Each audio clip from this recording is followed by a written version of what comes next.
do full rotation if I have to. I will. I'll do it. I don't want to, but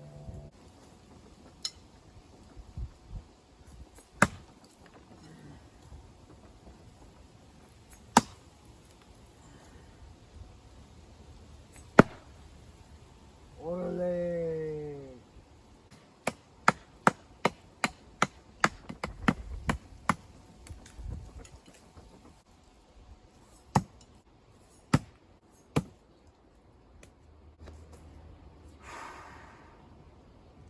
Not the best grouping, but still hits. That's what you want to strive for. And I'm going to tell you why grouping is not so important right now. Okay, so now I'm going to explain to you why I paint my knives up to 2.5 inches. Is because essentially the way I have it figured is a knife that can penetrate 2.5 inches into a wood grain in target is going to penetrate approximately twice as much into flesh. Okay, so if we were to look at some of the more vulnerable areas of the human body, you see, we got the lungs up here, okay, the heart here. These are all protected by the rib cage and the breastplate, you know. You'd be lucky to get a sidearm to go through one of the ribs, you know, in here. Uppercut can get in through here into the diaphragm. The liver is the one that is the most vital of an organ. It's the largest organ in the human body, you see. And it's covered kind of halfway by the rib cage, and then it kind of hangs out on the bottom, and it's got 2 lobes, okay? Then there's a pancreas that sits behind the stomach, and it pops out a little bit right there. The stomach's right there, and behind the stomach is the spleen, so you're gonna have not have much luck finding that. And then you got below that the intestines, and of course there's the diaphragm, right? I already mentioned that. But then there's the intestines, and then finally at the bottom, the bladder. Bladder shot can potentially be terminal.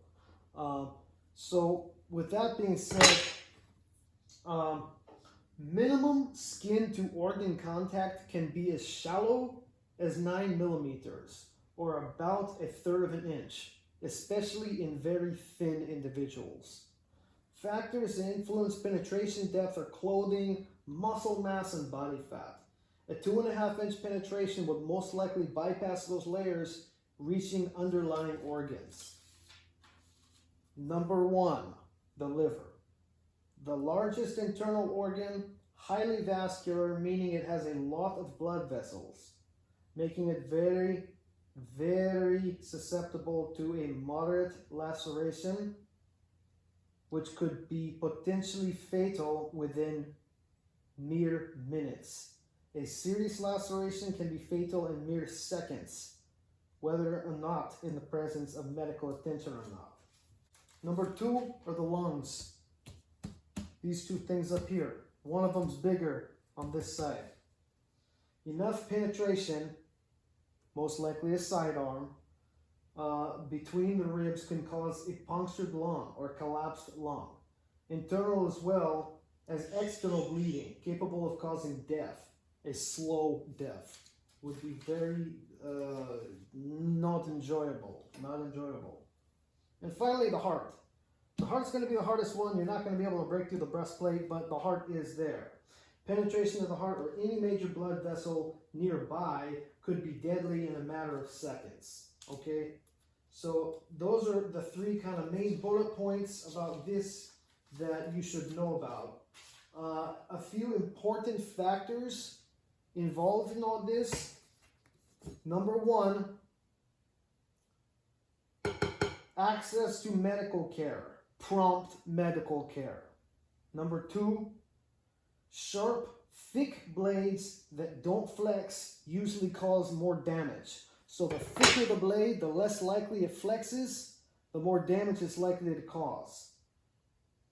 Also, finally, wound location. Chest, abdomen, neck, head are usually terminal areas due to blood vessels and vital organs. Also, another thing to consider is penetration angle, the angle of which you penetrated the target. Even shallow wounds can be as fatal if an artery or other critical area is struck. So in other words, if you hit someone in the leg, if you were to hit them on, say, the inside of the thigh, there'd be a big risk of hitting that femoral artery. And they could easily bleed out if they did not seek immediate medical attention. So keeping that in mind, I would also like to provide a few honorable mentions aside from what we've all mentioned here. Don't forget about things like eyes, the brachial artery, which runs through the inside of the bicep, okay? The subclavian artery and vein, which runs across the collarbone up here, the trapezoid area, okay? Let's see, the carotid artery, of course, and the jugular vein in the neck. So they're both kind of situated around here, and the carotid goes down to the heart. Also the aorta, which descends from the heart. It goes kind of up here, and it descends from the heart, goes all the way down the center of the spine, basically. The aorta. The aorta is the one that descends down from the top of the heart to the upper groin, as well as the femoral arteries, which we just mentioned on the inner thigh. And I think that just about does it. The whole reason these are painted 2 inches from the tip is so that if I could penetrate 2 inches of the tip into wood, I know that I could penetrate about close to 5 inches into flesh if things came down to it. But that would be an absolute last resort, and this is hypothetical again, as we are speaking only for educational purposes. Orale, carnales and carnitas, carnitas fajitas. This is Benedi Chupalo. This was my first appearance, so I'm very proud to be a part of this team. Let me know in the comments, if you like what I'm doing, That all kind of hinges, the boss man decides whether or not, any of us get to stay or whether we gotta go. So sometimes it's based on viewers, and sometimes it's based on how he's feeling that particular day, So I want to wish you safe throwing, take care of your wounds, and take care of yourself, take care of your loved ones. And from me and mine to you and yours, orale, carnal, orale.